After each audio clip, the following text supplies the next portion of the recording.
मेरा नाम रागनी है। मेरी उम्र 12 साल थी जब मुझे अगवा किया गया था। मैं बहुत अच्छे घर से ताल्लुक रखती थी। मेरे मम्मी पापा मुझसे बहुत प्यार करते थे। हम अपने मम्मी पापा के 3 बहन भाई थे, खुद से बड़ी एक बहन और मुझसे छोटा एक भाई। मेरी जिंदगी बहुत अच्छी थी। मेरी टीचर्स भी मुझे बहुत प्यार करती थी क्योंकि मैं देखने में बहुत खूबसूरत थी। छोटा कद, गोल मटोल सी, चेहरे पर गुलाबीपन शामिल था, खूबसूरत आंखें थीं। सब कहते थे तुम एक बारबी डॉल हो, और मैं हमेशा इन तारीफों को हासिल करके खूब मुस्कुराती थी। मुझे अपनी तारीफ सुनना बेहिसाब पसंद था।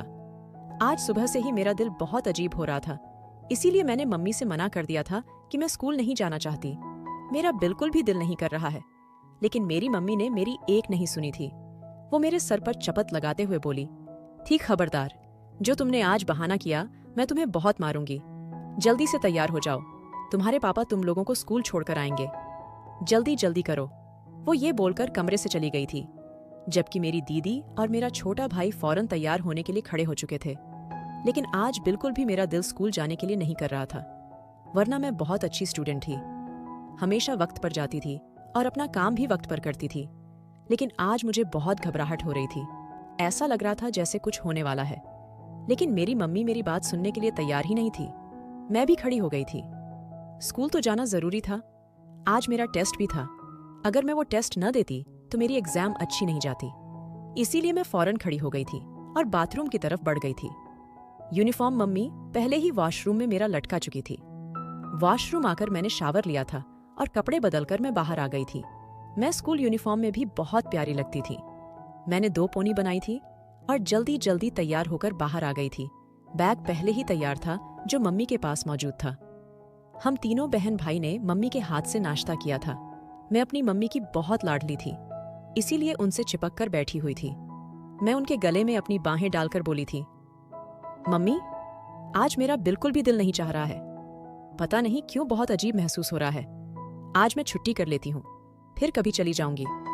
जबकि मेरी मम्मी सिर नामे हिलाते हुए बोली, थी ना मेरी लाडो, आज तुम्हारी टेस्ट है, तुमने बहुत मेहनत की है।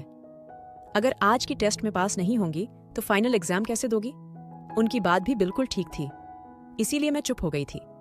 मैंने फिलहाल अपने आप को काबू किया था और मम्मी के गाल पर प्यार करके जल्दी से घर से निकल गई थी। वो हम तीनों को दरवाजे तक छोड़ने के लिए आई थी और हम स्कूल की तरफ रवाना हो गए थे। हमें स्कूल छोड़ने के लिए पापा जाते थे, लेकिन आज उनको ऑफिस जल्दी जाना था, इसीलिए दीदी के साथ हम दोनों बहन भाई ही जा रहे थे। मगर अचानक ही रास्ते में एक गाड़ी हमारे आगे रुक गई थी। दीदी, मैं और छोटा तीनों ही परेशान हो गए थे कि ये लोग कौन हैं। अचानक ही इस गाड़ी में से 2 मोटे मोटे आदमी बाहर आए थे और उन्होंने मेरी दीदी और भाई को छोड़कर सिर्फ मुझे पकड़ लिया था और घसीट कर गाड़ी में डाल दिया था। मैं रोती जा रही थी, चिल्ला रही थी, मुझे छोड़ दो, मुझे छोड़ दो। लेकिन इन लोगों को मेरे हाल पर बिल्कुल भी रहम नहीं आ रहा था। उन्होंने पटखने वाले अंदाज में मुझे गाड़ी में डाला था और तेजी से भगाते हुए ले गए थे। मेरी दीदी और छोटा भाई बहुत दूर तक उनके पीछे आए थे। आवाजें देते रह गए थे कि हमारी बहन को छोड़ दो, वो मासूम है, उसने कुछ नहीं किया। मगर वो लोग न रुके थे और न ही उन्होंने रुकना था। मैं गाड़ी के अंदर खूब हाथ पैर चला रही थी, उनसे रिक्वेस्ट कर रही थी कि मुझे जाने दिया जाए, लेकिन फिर भी इनको मेरे ऊपर बिल्कुल रहम नहीं आया था। मेरे ज्यादा शोर करने पर बाहर मौजूद लोगों को इन लोगों पर शक हो सकता था, इसलिए गाड़ी चलाता हुए ड्राइवर गुस्से से बोला था, इस छोरी के मुंह पर रुमाल रख, चीख चीख कर कान फाड़ दिए हैं। अगर बाहर मौजूद लोगों को जरा भी भनक पड़ गई तो हमारे लिए मुसीबत बन जाएगा। मैं उसकी बात सुनकर जोर से चीख मारती। उससे पहले ही बराबर में मौजूद आदमी ने मेरे मुंह पर रुमाल रख दिया था। मैं अपनी सांस रोक गई थी। मैं बहुत ही होशियार बच्ची थी, लेकिन मेरा सांस रोकना भी कोई फायदेमंद साबित नहीं हुआ था। उस रुमाल में बहुत क्लोरोफॉर्म डाला हुआ था, इसीलिए मैं फौरन बेहोश होकर इन लोगों की बाहों में ही झूल गई थी। मेरी आंख रात के वक्त खुली थी। मुझे काफी शोर की आवाज आ रही थी, गाने बजने की, ढोल की ताल की, मर्दों के हंसी के। मैं फौरन ही उठकर बैठ गई थी। मैं किसी कमरे में मौजूद थी और एक छोटे से बेड पर लेटी हुई थी। हर तरफ रंगीन पर्दे लगे हुए थे, जगह जगह घंघरे मौजूद थे, मेकअप का सामान था और शराब की बोतलें रखी हुई थीं। मेरा दिमाग काम करना बंद कर चुका था। मैं कहाँ पर थी, मुझे कुछ समझ नहीं आ रहा था। अभी तक मैं अपने स्कूल यूनिफॉर्म में ही थी। मैं फौरन अपनी जगह से खड़ी हुई थी। मेरा इरादा दरवाजे को पीटने का था, लेकिन मैं चुप हो गई थी। बाहर से मर्दों की आवाज़ आ रही थी, यानी मैं किसी गलत जगह पर पहुंच गई थी। मेरा दिमाग घोड़े की रफ्तार की तरह काम करना शुरू कर चुका था। मैं बहुत एहतियात के साथ खिड़की के पास आई थी और पर्दा हटाकर जब मैंने बाहर झांक कर देखा तो मेरे कदमों तले ज़मीन निकल गई थी। मैं 12 साल की थी। मैं कोई छोटी बच्ची नहीं थी। अक्सर वक्त मैंने टीवी ड्रामों में ऐसे मंजर देखे थे जिसमें कोठे का सीन दिखाया जाता था, यानी मैं किसी गलत जगह पर आ गई थी। मेरी आंखों से लगातार आंसू बहते जा रहे थे। मुझे मेरी माँ शिद्दत से याद आ रही थी। मैंने उन्हें बोला था कि आज मुझे नहीं जाना, लेकिन उन्होंने मेरी एक बात नहीं सुनी थी और मुझे ज़बरदस्ती स्कूल भेज दिया था, जिसका नतीजा आज मैं एक कोठे पर मौजूद थी। मेरा दिल बहुत घबराया हुआ था। मैं दिल में दुआ कर रही थी कि मेरे मम्मी पापा कहीं से मुझे बचाने के लिए आ जाएं, यहाँ पर पुलिस पहुंच जाए, मुझे यहाँ से निकाल लिया जाए। लेकिन शायद अब ये सब मेरे नसीब में नहीं था। मेरा नसीब काला पड़ चुका था। मैं चुपचाप बिस्तर पर बैठ गई थी और दुआ करने लगी थी कि ऊपर वाले मुझे बचा ले। मैं यहाँ नहीं रहना चाहती। मुझे पढ़ाई करनी है। मेरी जिंदगी को बर्बाद होने से रोक ले। लेकिन शायद अब मेरी दुआ कबूल नहीं होनी थी। वक्त गुजरता जा रहा था और मैं रोते रोते कब गहरी नींद में गई, मुझे कुछ पता नहीं था। अगली सुबह मेरे सर पर कोई खड़ा हुआ, मुझे झंझोड़ कर उठा रहा था। मैंने हल्की हल्की आंखें खोलकर देखा तो सामने ही एक चमकीले कपड़े पहने एक औरत खड़ी हुई थी। मुझे घूर रही थी। मैं फौरन डर कर उठ बैठी थी। वो मुझे देखते हुए बोली थी, ए छोरी, बाहर आ, ताराबाई ने तुझे याद किया है। जबकि मैं दिल ही दिल में ये सोच रही थी कि ये ताराबाई कौन है। वो मेरा हाथ पकड़कर मुझे घसीटने लगी तो मैंने फौरन बोला था, मुझे मुंह धोने दो, मैं अभी उठी हूं। मेरी बात सुनकर उसने हंसी लगाई थी और मेरा चेहरा अपने हाथ में पकड़ते हुए बोली थी, ए छोरी, तेरा मुंह बड़ा खूबसूरत है, इसको धोने की जरूरत नहीं है। चल, ताराबाई का हुक्म है, तुझे जल्दी बाहर लेकर आऊं। वो बहुत ही गंदी जबान बोल रही थी। मुझे इस औरत से बहुत तकलीफ हो रही थी, मगर मैं कुछ बोल नहीं सकती थी। उसने अपने चेहरे पर मेकअप की कई तह सजाई हुई थी और एक भारी कपड़ा पहना हुआ था। उसको लग रहा था कि वो खूबसूरत है, लेकिन वो बहुत बदसूरत लग रही थी। वो मुझे घसीट कर बाहर लाई थी और ताराबाई के कदमों में फेंकते हुए बोली थी, बाई, ये है वो छोरी जो कल राकेश ने भेजी है। मैंने अपना सिर उठाया था। एक तख्त लगा हुआ था जिस पर एक औरत बैठी हुई थी जो काफी सेहतमंद थी। कपड़े बहुत ही घटिया थे, जिसे देखकर मेरी आंखें झुकी हुई थीं। उसने साड़ी पहनी हुई थी, लेकिन कुछ इस अंदाज में कि उसका सारा शरीर अय्यां हो रहा था। वो मेरा चेहरा छूते हुए बोली थी, छोरी, तू बड़ी खूबसूरत है, इससे तो मैं खूब कमाऊंगी। ये बोलते ही उसने हंसी लगाई थी, जबकि मुझे खौफ आ रहा था। मैं उसके आगे हाथ जोड़ते हुए बोली थी, मुझे मेरे मम्मी पापा के घर जाना है, मुझे स्कूल जाना है, मुझे यहाँ नहीं रहना, मुझे छोड़ दें। आप लोग कौन हैं? ये गंदी जगह है। मैं और कुछ कहती, उससे पहले ही ताराबाई ने जोर से थप्पड़ मेरे मुंह पर दे मारा था और मेरा चेहरा अपनी गिरफ्त में दबोचते हुए बोली थी, ए छोरी, मेरी रोजी रोटी को अगर तूने गंदा बोला तो मैं तेरी यही कब्र बना दूंगी। अपनी जबान को बंद रख, मेरे सामने कोई भी बकवास नहीं कर सकता है। मेरा पैर दबा फिर सोचती हूँ, तेरा क्या करना है। मैं रोते हुए अपनी जगह से खड़ी हुई थी।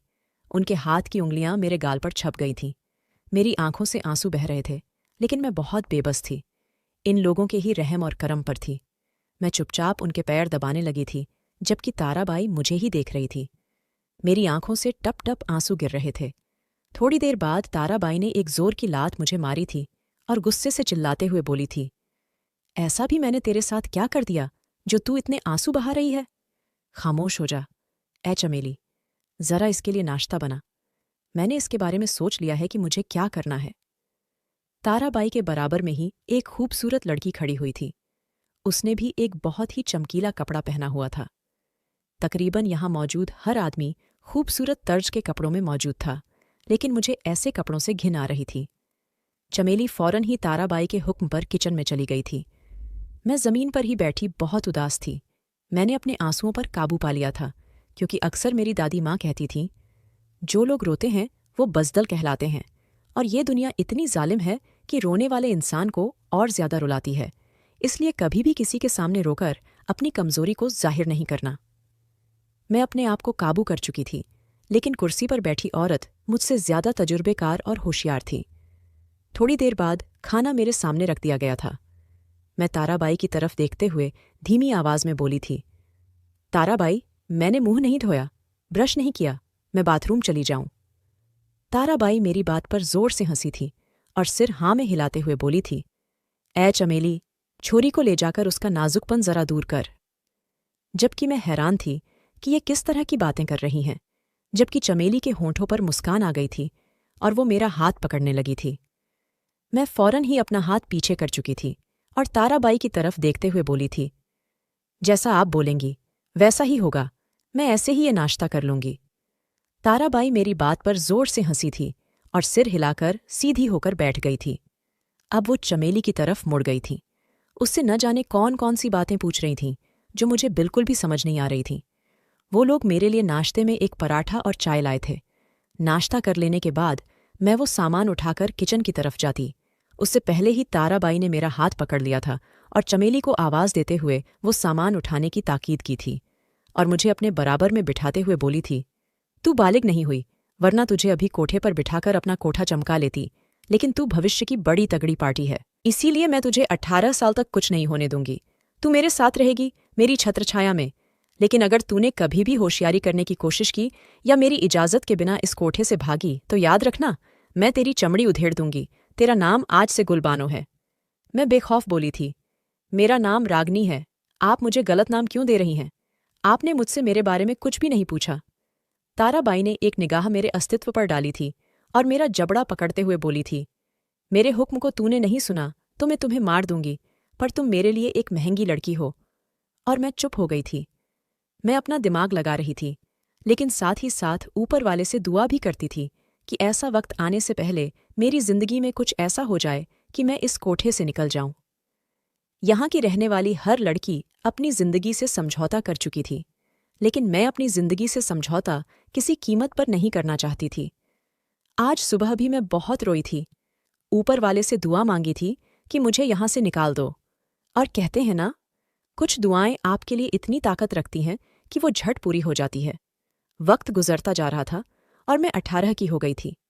आज बड़ी महफिल का आगाज किया गया था, क्योंकि मेरी बोली लगाई जानी थी। ताराबाई ने बताया था कि मुझे एक तख्त पर खड़ा किया जाएगा और कई मर्द आएंगे। इसके बाद मेरी बोली लगेगी, जो मर्द ज्यादा पैसा देगा मुझे उसके हवाले कर दिया जाएगा। अब उसकी मर्जी है कि वह मुझे अपने साथ लेकर जाएगा या फिर इस्तेमाल करके यहीं छोड़ देगा। अगर वह मुझे अपने साथ ले गया तो मेरी इस कोठे से आज़ादी है, और अगर उसने मुझे इस्तेमाल करके छोड़ दिया तो मेरी जिंदगी बर्बाद है, क्योंकि फिर हर रात मेरे पास कोई नया मर्द आएगा और मैं उस मर्द के हवाले कर जाऊंगी जिसने मुझे खरीदा होगा। मेरी आंखें बंद थीं, मेरे होंठ फड़फड़ा रहे थे। मुझे ताराबाई की लड़कियों ने तैयार कर दिया था। मेरा दिल फटने के करीब था। यह मुझ पर कैसा वक्त आया था? मैं हमेशा अपने माँ बाप की लाडली रही थी और आज एक तवायफ बनने जा रही थी। मेरे लिए यह पल बहुत तकलीफदेह था। मेरी आंखों से आंसू लगातार बह रहे थे। सुबह से ही मेरा हाल बेहाल हो रहा था। रोने की वजह से मुझे बुखार हो चुका था। मैंने सबसे पहले रस्क करना था, इसके बाद ही मेरी बोनी लगनी थी ताकि लोग मुझे आसानी से खरीद सकें। महफिल सजाई जा रही थी, हर चीज की तैयारियां हो रही थीं। आज पहली बार मैंने ताराबाई की आंखों में आंसू देखे थे। मैं हैरान भी थी, लेकिन चुप थी। मुझे पता था कि वह मुझसे बहुत प्यार करती हैं। सबसे ज्यादा उन्होंने लड़कियों में अगर किसी को अहमियत दी थी तो वह मेरा अस्तित्व था। लेकिन आज मैं ताराबाई के पास नहीं गई थी और न ही उनसे कोई बात की थी। अगर उन्हें मुझसे इतना प्यार था तो वह कभी भी न मेरी बोनी लगाती और न ही मुझे यह काम करने देती। हाँ, मुझे ताराबाई से एक इंसियत थी, क्योंकि वह मेरे लिए मेरी माँ का दर्जा रखती थीं, लेकिन आज मुझे उनके अस्तित्व से बेहद नफरत हो रही थी। शाम के साए ढलते ही मर्द आना शुरू हो गए थे। हर तरफ खुशबू फैल रही थी। शराब की बोतलें बाहर निकल आई थीं। म्यूजिक सिस्टम भी लगा दिया गया था। हवेली के दरवाजे बंद हो गए थे और अब मुझे महफिल में 4 चांद लगाने के लिए जाना था। मेरा दिल ढोल की तरह मेरे कान में बज रहा था। मेरी आंखें धुंधला रही थीं, चेहरे पर घूंघट डाल दिया गया था। मुझे अपना घूंघट एक अदा से हटाना था, लेकिन इससे पहले मुझे मर्दों को अपना चेहरा देखने के लिए बुरी तरह से ललचाना था। वक्त धीरे धीरे गुजरता जा रहा था और ताराबाई मेरे नाम का कसीदा पढ़ रही थी। थोड़ी देर बाद ही मुझे महफिल में आने की दावत दी गई थी और मैं धीरे धीरे कदम उठाते हुए सभी मर्दों के बीच में पहुंच गई थी। मेरी आंखों में आंसू थे, चेहरे पर उदासी थी, होठों पर मुस्कान थी। मैं जानती थी कि यह पल हर लड़की की जिंदगी में आता है, लेकिन यह पल हर लड़की को बर्बाद करने के लिए काफी होता है। मैंने म्यूजिक की ताल पर अपनी कमर लचाना शुरू कर दी थी। ताराबाई ने मुझे ऐसा कपड़ा दिया था जिससे मेरी कमर उजागर हो रही थी। मुझे बहुत शर्मिंदगी हो रही थी, लेकिन मैं ताराबाई के आगे बुरी तरह बेबस थी। मैंने पैरों में घुंघरू पहन रखे थे जो मेरी हर हलचल पर उस हॉल में हलचल पैदा कर रहे थे। मेरी हर लचक पर मर्दों की आवाज गूंज रही थी। सभी की तरफ से दबाव बढ़ रहा था कि मैं घूंघट हटाऊं, लेकिन मैंने भी ठान लिया था कि अभी नहीं हटाऊंगी जब तक मैं अपना आप यहां पर बेहतर महसूस न कर लूं। वक्त गुजरता जा रहा था और वहां मौजूद हर एक की दिलचस्पी मैंने बढ़ा दी थी। काफी देर बाद जब आखिरी पल बाकी रह गए थे, तब ताराबाई की तरफ से भी मुझे आवाज आई थी, ए छोरी, घूंघट हटाओ। मैंने ऊपर वाले का नाम लिया और एक अदा से अपना घूंघट हटा दिया था, बल्कि चुनरी ही दूर फेंक दी थी। मेरा यह करना था कि सभी मर्द हद से ज्यादा पागल हो गए थे और दीवाना होकर मेरी तरफ लपकने की कोशिश करने लगे थे, लेकिन ताराबाई ने सबको पहले ही समझा दिया था कि कोई इस छोरी को हाथ नहीं लगाएगा जब तक उसकी बोली नहीं लग जाती। मेरा हुस्न देखकर सभी की आंखें फटी रह गई थीं और मैंने अब अपने रस्क का समापन कर दिया था और झुककर अपनी तारीफ प्राप्त की थी और सीधे कमरे में आ गई थी। कमरे में आते ही मैं घुटनों के बल जमीन पर गिर पड़ी थी। मेरा दम निकलने के कगार पर आ गया था। मैंने कभी नहीं सोचा था कि मैं ऐसी जिंदगी बिताऊंगी जिसमें सिर्फ और सिर्फ जिल्लत होगी। आज जो कुछ मैंने सहा था उसे शब्दों में बयान नहीं कर सकती थी। मेरी हालत एक ऐसे इंसान की तरह हो रही थी जो मौत मांग रहा था, लेकिन उसे मौत नहीं आ रही थी। मैं चीख चीख कर रोई थी। मेरी आंखों से आंसू बह रहे थे। मेरे होठों से ताराबाई और इस कोठे के लिए बद्दुआएं निकल रही थीं। लेकिन शायद यह सब मेरी बेवकूफ़ी थी, क्योंकि मुझे पता था एक न एक दिन मेरे साथ यह सब होना है। क्योंकि यहां मौजूद कोई भी लड़की ताराबाई के दिल के कितने ही पास क्यों न हो, उसके साथ यह सब होकर ही रहता है। लेकिन वह रात मेरे लिए बहुत यातनादायक थी। अगले सुबह जब मैं जागी तो मेरा सिर बुरी तरह से दर्द कर रहा था। देर रात तक सोने की वजह से मेरी हालत काफ़ी खराब हो गई थी। मेरे पास ही मेरी सहेलियां बैठी हुई थीं, मेरे सिर पर पट्टी रख रही थीं। थोड़ी देर बाद मेरी आंख खुली तो ताराबाई भी कमरे में मौजूद थी। मुझे परेशान निगाहों से देख रही थी। वह मेरे पास आई और मेरा सिर सहलाते हुए बोली थी, ए मेरी चंदा, क्या हुआ? तेरी दफा में तो बीमार हो गई। उन्होंने इशारे से सब लड़कियों को कमरे से बाहर भेज दिया था, जबकि मैं उनसे मुख मोड़े बैठी हुई थी। मैं उनकी तरफ देखना भी नहीं चाहती थी। जब उन्हें मुझ पर बिल्कुल रहम नहीं आया था तो मैं उनसे बात भी क्यों करती? वह मुझे देखते हुए बहुत ही लाड भरे लहजे में बोली थी, मैं जानती हूं, मेरी लाडो बहुत सेंसिटिव है, कल हुए बातों से डर गई है, इसीलिए सारी रात रोती रही है। तेरी आवाज़ मुझे आई थी और मैं तेरे पास आना चाहती थी, लेकिन बेबस थी। वहां पर सब चीज़ें मुझे संभालनी थीं। बड़े पैमाने पर वह कार्यक्रम आयोजित किया गया था। तेरी वजह से कल मैंने तेरी बोली नहीं लगवाई, वरना आम तौर पर जो लड़की रस करती है उसी की बोनी लगाई जाती है और उसी रात उसको एक आदमी के हवाले कर दिया जाता है। मगर तू मेरे लिए बहुत ज़रूरी है, इसीलिए मैंने सोचा है कि तू सिर्फ रस्क करेगी, न मैं तेरी बोनी लगाऊंगी और न ही तुझे किसी आदमी के हवाले करूंगी, भले लोग कितना ही तुझे लालच देती हुई निगाह से देख लें। मैं हैरान होकर ताराबाई को देख रही थी। मैं यकीन नहीं कर पा रही थी कि ताराबाई मेरे साथ इतना अच्छा कर सकती है। मैं उनकी तरफ देखते हुए बोली थी, नहीं, आप झूठ बोल रही हैं, आप ज़रूर मेरे साथ ऐसा करेंगी, आपने हमेशा ऐसा ही किया है। वह मेरे बाल सहलाते हुए बोली थी, एक तू ही है जिसको मैंने अपनी बेटी माना है और कभी कोई माँ अपनी बेटी को तवायफ नहीं बनाती। लेकिन तू रक्सा ज़रूर बनेगी। अगर मैं ये नहीं करूंगी तो मेरे कोठे की बाकी लड़कियों के साथ अन्याय हो जाएगा। मैंने तुझ पर अपना बहुत पैसा लगाया है। देख गुलबानो, मुझे तेरी तरफ से अब और कोई शिकायत नहीं चाहिए, और अगर मुझे पता चला कि तू रोई है तो मैं कभी तुझे माफ़ नहीं करूंगी, बल्कि तुझे तवायफ बना दूंगी। उनकी बात सुनकर मैं तुरंत उठकर बैठ गई और उन्हें गले लगाते हुए बोली थी, ताराबाई, आप बहुत अच्छी हैं, आप जैसा कोई नहीं, मैं आपकी हमेशा शकरगुजार रहूंगी। आपका बहुत बहुत धन्यवाद। वह मेरा कंधा थपथ पाकर कमरे से बाहर चली गई थी।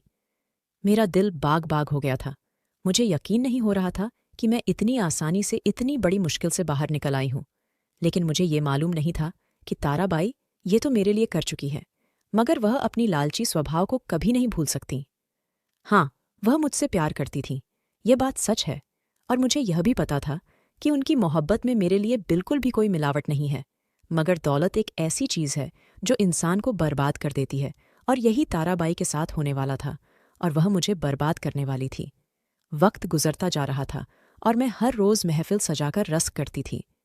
अब मुझे शर्म नहीं आती थी, क्योंकि मुझे मालूम था कि न मेरी बोनी लगाई जाएगी और न ही मुझे खरीद कर कोई ले जाएगा। बस मुझे नाचना है और इन सब का दिल लुभाना है। वक्त गुजरता जा रहा था और मेरी उम्र 24 साल हो गई थी। मैं बहुत बड़ी रकासी बन गई थी। दूर दराज से लोग मेरा नाच देखने के लिए आते थे। मेरी बहुत कीमत लगाई जाती थी। ताराबाई मेरे रकस से ही इतना कमा लेती थीं कि उन्हें मेरी बोनी लगवाने की ज़रूरत ही नहीं थी। वैसे भी मेरा हुस्न उन्हें चाहिए था, और अगर वह मुझे किसी आदमी के हवाले करतीं तो वह आदमी मेरा हुस्न खराब कर देता। वक्त गुजरता जा रहा था और आज सुबह से ही मेरा दिल अजीब हो रहा था। मैंने ये बात ताराबाई को भी बताई थी, मगर वह तो अपने नोट बनाने में व्यस्त थीं। उन्होंने बोल दिया था, देख गुलबानो, मुझे तेरी तरफ से कोई भी बहाना नहीं चाहिए। आज तुझे रकस करना है। बड़ी बड़ी हस्तियां आ जाएंगी। अगर तेरी तरफ से मुझे कोई भी शिकायत मिली तो मुझसे बुरा कोई नहीं होगा। जबकि न जाने क्यों मुझे ऐसा लग रहा था जैसे आज कुछ होगा, कुछ अजीब, बहुत खतरनाक। लेकिन क्या यह मुझे मालूम नहीं था? मैं बचपन से ही थोड़ी अलग इंसान थी। जब भी मेरे साथ कुछ गलत होने वाला होता था या फिर कुछ अच्छा होने वाला होता था तो मुझे महसूस हो जाता था, और आज भी मुझे ऐसा लग रहा था जैसे मेरे साथ कुछ होगा, कुछ अजीब या अच्छा। लेकिन क्या इस बात से मैं अनजान थी? वक्त का पहिया घूमता जा रहा था। रात को महफिल सजा दी गई थी। इज्जतदार हस्तियां पहुंच गई थीं, और आज मैंने अपना सबसे अच्छे कपड़े पहने थे। पैरों में घुंघरू बांधे थे, चेहरे को मेकअप की कई तहों से सजाया था, बालों में गुच्छा लगाया था, हाथों में भर भर के चूड़ियां पहनी थीं और सहज सहज कर बाहर आई थी। तमाम मर्दों की निगाहें मेरे हुस्न पर ही केंद्रित थीं। सबकी गंदी निगाहें मेरे जिस्म से सिर पार हो रही थीं, जो मुझे खूब अच्छे से महसूस हो रही थीं। शुरुआत में मुझे यह सब कुछ बहुत गैर मुलायम लगता था और मुझे यह काम करते हुए भी घिन आती थी, लेकिन धीरे धीरे आदत होना शुरू हो गई थी, क्योंकि मुझे मालूम था कि रोने से या फिर तकलीफ में रहने से कोई फ़ायदा नहीं है, क्योंकि यही मेरी ज़िंदगी है और मुझे यह सब कुछ स्वीकार करना ही पड़ेगा। मैं अपनी कमर को बहुत ही खूबसूरती से लचक रही थी, अपने पैरों को घुमाकर ज़मीन पर मार रही थी, जिससे माहौल में एक उत्तेजना पैदा हो रही थी। कई तरह की आवाज़ें मेरे कान से टकरा रही थीं। कुछ मुझे अच्छी लग रही थीं, तो कुछ इतनी वाहियात लग रही थीं कि दिल चाहता था कि यह सब छोड़ छाड़ कर कहीं दूर चली जाऊं। मगर मैं बेइंतहा बेबस थी। आज का रकस बहुत ही मायने रखता था, क्योंकि आज कोई बेकार आदमी नहीं आए थे, बल्कि ताराबाई के मुताबिक बहुत मालदार लोग आए थे। उन लोगों ने मुझ पर खूब पैसा लुटाया था, जो ताराबाई जमा करती जा रही थीं। मगर इस दौरान मुझे एक बहुत अजीब निगाह अपने अस्तित्व पर महसूस हुई थी। मैंने नज़रें उठाकर भी उस शख्स को तलाश करने की कोशिश की थी, लेकिन वह मुझे कहीं नज़र नहीं आया था। वक्त धीरे धीरे गुजरता जा रहा था, जब अचानक एक दिन ताराबाई मेरे पास आईं और मुझे देखते हुए बहुत ही निर्दयता से बोलीं, तुम्हारा वक्त यहाँ पर खत्म हो गया है, आज तुम यहाँ से जा रही हो। मैं फटी फटी निगाहों से ताराबाई को देख रही थी कि वह क्या बोल रही हैं। मैं हैरान होकर बोली, आप झूठ बोल रही हैं, आप मेरे साथ ऐसा नहीं कर सकती, आपने मुझे बेच दिया। मैं बेयकीन लहजे में बोली थी, क्योंकि मुझे ताराबाई से इस हरकत की बिल्कुल उम्मीद नहीं थी। मैं कुछ कहती उससे पहले ही एक आदमी मेरे कमरे में दाखिल हो गया था। मैं जो ताराबाई की तरफ मुतवज्जे थी, फौरन उस आदमी की तरफ देखने लगी थी। वह आदमी ब्ला का हसीन था, दूध से भी ज्यादा सफ़ेद रंगत, चौड़ी जिस्मत, कसरती वजूद। वह पेंट शर्ट में कोई रियासत का शहजादा मालूम हो रहा था। वह कदम बा कदम चलता हुआ मेरे करीब आया था। ताराबाई के सामने ही उसने मेरा हाथ थाम लिया था और मेरी आंखों में देखते हुए मोहब्बत से चूर लहजे में बोला था, आपका खरीदार, आपका आशिक हूँ। मैं आपसे बहुत मोहब्बत करने लगा हूँ। महज आपकी एक झलक ने मुझे आपका दीवाना कर दिया है। मैं आपके साथ अपनी सारी जिंदगी गुजारना चाहता हूँ। क्या आप मुझसे शादी करेंगी? मैं आपको एक इज्जत भरी जिंदगी दूंगा। इस अजाब से निकालकर बहुत दूर ले जाऊंगा, जहां पर आपको कोई नहीं जानता होगा। मैं उस इंसान को हैरान होकर देख रही थी। वह मुझसे बहुत ऊंचा था, मगर वह मेरे कदमों में बैठा हुआ था। क्या मुझे उसे हाँ बोल देनी चाहिए थी? मैं तो कब से यहां से निकलना चाहती थी, इज्जत भरी जिंदगी बसर करना चाहती थी, अपने माँ बाप से मिलना चाहती थी। क्या मुझे इसका साथ स्वीकार कर लेना चाहिए था? इससे कई सवालात मेरे दिमाग में मचल रहे थे और थक हार कर मैंने हाँ बोल दी थी, क्योंकि मैं वाकई एक इज्जत भरी जिंदगी चाहती थी, क्योंकि मैं एक अच्छे घराने से ताल्लुक रखती थी। मेरी बात सुनकर वह आदमी मुस्कराया था और ताराबाई की तरफ देखते हुए बोला था, आपने कहा था कि यह राजी नहीं होंगी, मगर यह राजी हो गई है, अब यह हमारी है। जबकि ताराबाई मुस्कराई थी और मेरे सर पर हाथ रखते हुए बोली थी, सदा सुहागन रहो, यह हमारी बहुत ही नाज से पली लड़की है, आप हमारी बच्ची को बिल्कुल तकलीफ नहीं देंगे साहिब। जबकि वह फौरन बोले थे, आपको शिकायत नहीं मिलेगी, हम आज ही इन्हें लेकर जा रहे हैं। जबकि ताराबाई फौरन बोली थी, और शादी? वह आदमी बोला था, वह हम कर लेंगे, आपको टेंशन नहीं लेनी है। मैं तो फूलों नहीं समा रही थी, मैं जल्दी से खड़ी हो गई थी और अपना सामान बांधने लगी थी, मगर उसने मना कर दिया था तो कहने लगा, यहाँ की हर चीज़ यही छोड़ दो, बस यहाँ की एक अनमोल चीज़ मैं अपने साथ लेकर जा रहा हूँ, यही काफ़ी है। एक पल के लिए मुझे उसकी यह अदा बुरी लगी थी, लेकिन मैं खामोश रही थी। वह मुझे लेकर अपने घर की तरफ गमजन हो गया था। उसने रास्ते में बताया था कि वह एक वकील है और उसने आज मेरे लिए बहुत बड़ा सरप्राइज प्लान किया है। उसने ताराबाई को मेरे लिए 2 करोड़ दिए थे, तभी ताराबाई मुझे उसके हवाले करने के लिए राजी हो गई थी। मैं हैरान थी, क्या वह इतना अमीर इंसान था? मुझे इंतहा से ज्यादा हैरत हो रही थी। न जाने क्यों मुझे अब इस आदमी पर शक होने लगा था। दिल किया कि मैं अभी उसे बोल दूं, मुझे तुम वापस मेरे कोठे पर छोड़ाओ, वहां पर मैं रकस करके अपनी जिंदगी बसर कर लूंगी। लेकिन मैं कुछ बोल नहीं पा रही थी। उसकी शख्सियत ही ऐसी थी कि मैं बिल्कुल चुप थी। मेरे साथ क्या हो रहा था खुद नहीं जानती थी। वह आदमी थोड़ा ममफरत था, सबसे अलग।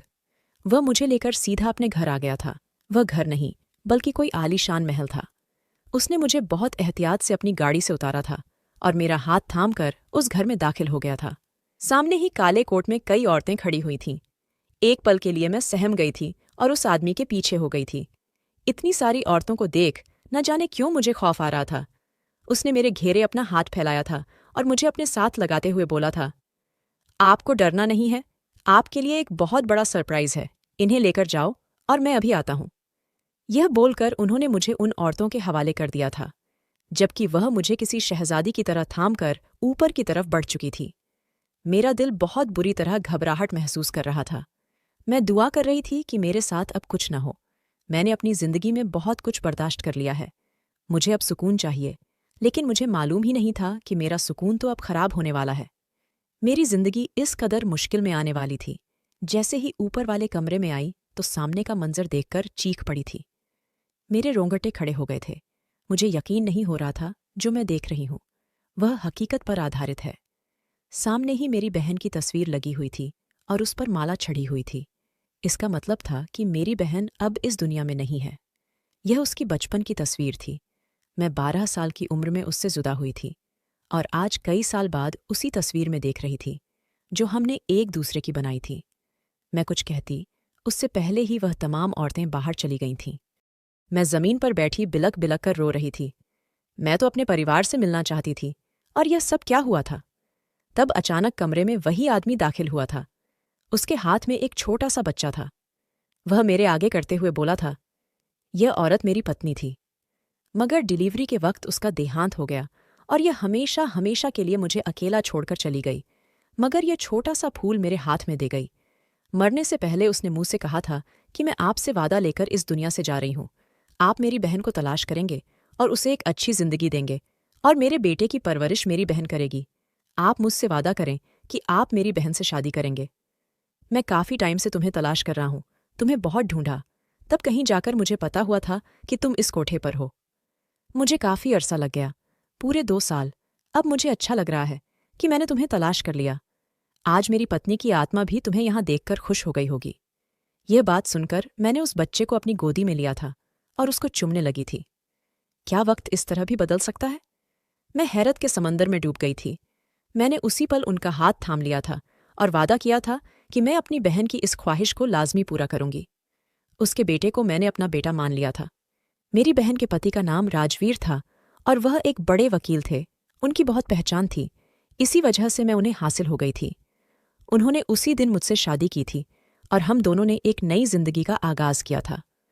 हाँ, मेरे दिल में एक चुभन होती थी कि जिस इंसान से मैंने शादी की है वह पहले ही किसी और की मोहब्बत में गिरफ्तार है, लेकिन फिर मैं यह सोचकर अपना सिर झटक देती थी कि इसी आदमी की वजह से मैं इस नर्क से बाहर आई हूं। मगर धीरे धीरे जैसे जैसे वक्त गुजरता गया, उनको मेरी शख्सियत में दिलचस्पी होने लगी थी और वह मुझसे मोहब्बत करना शुरू हो गए थे। मैंने अपनी बहन के बेटे को बहुत प्यार से पालना शुरू किया था। वह मुझे बिल्कुल अपनी औलाद लगता था, और भला मैं उससे मोहब्बत क्यों न करती। आखिरकार मैं उसकी माँ सी थी। मैंने उसको अपने सीने से लगाया हुआ था और उसको हमेशा एक ही बात कहती थी कि मैं ही तुम्हारी माँ हूं, कभी मुझे धोखा न देना। वह कुछ ही दिनों में मुझसे बहुत अटैच हो गया था और मेरे पास ही ज्यादातर रहता था। राजवीर बहुत व्यस्त रहते थे, लेकिन इसके बावजूद भी वह मुझे वक्त देते थे और मेरे लिए यही सब कुछ काफी था। शादी की पहली रात ही उन्हें मालूम हो गया था कि मैं अभी तक मैंने अपनी इज्जत बचा कर रखी हूं। मैंने उन्हें बताया था कि मैं महज डांस करती थी। इसके अलावा आज तक मैं किसी गैर मर्द के करीब नहीं गई और किसी गैर मर्द ने मेरे हुस्न को हाथ भी नहीं लगाया। यह सुनकर वह बहुत खुश हुए थे। अब मैं राजवीर और अपने बेटे के साथ एक खुशहाल जिंदगी बिताकर रही हूं। कुछ दिन बाद मेरे घर में एक और खुशी आने वाली है, जिसकी वजह से मैं और खुश हो गई हूं। दोस्तों, वीडियो कैसा लगा कमेंट करके ज़रूर बताएं। वीडियो को लाइक और चैनल को सब्सक्राइब ज़रूर करें।